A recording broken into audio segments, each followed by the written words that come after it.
Today's short video will be on the identification of the Iranian stamps of 1911 to 1921 as shown here.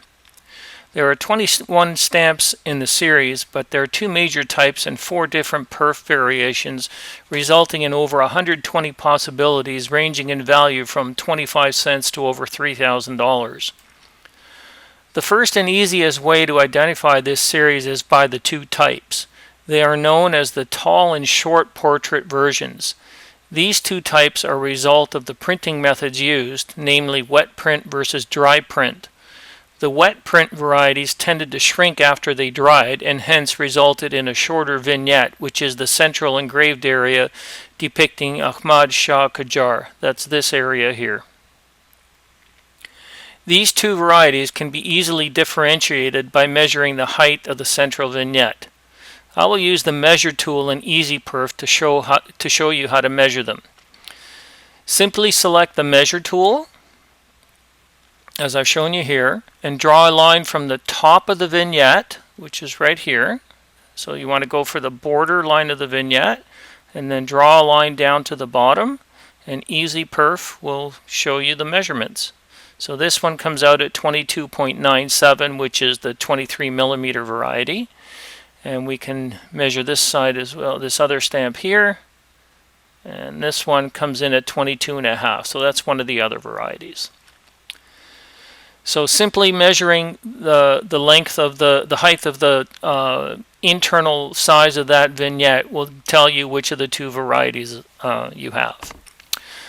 I'm now going to use the auto separate feature of EzPerf to measure the perforations and the height of these stamps.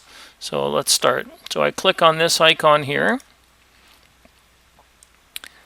and I'm going to measure the first one. So this one came in at an 11.5 by 11. I'm going to measure the height of this stamp, and this one came in at 23mm. We can go to the next one, and we'll measure that one. And again, I'll measure the height.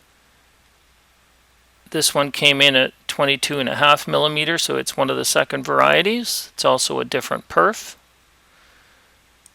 And then the third one, that one's 11.5 by 12, and it is the tall variety. And then the final stamp, although it looks similar to the other one, this one is one of the ones that has the official overprint on it, and the vignette on this one is 23mm. As you can see, EzPerf makes measuring these stamps easy and quick. The perf varieties affect the value, so it pays to measure carefully. In this batch of stamps, I found over $150 of varieties. Not bad for a $7 purchase. You can do the same with the use of the right tools in your philatelic toolkit. If EzPerf and EzImage are not in your toolkit, they should be. Do you know what's in your album? Happy holidays to all.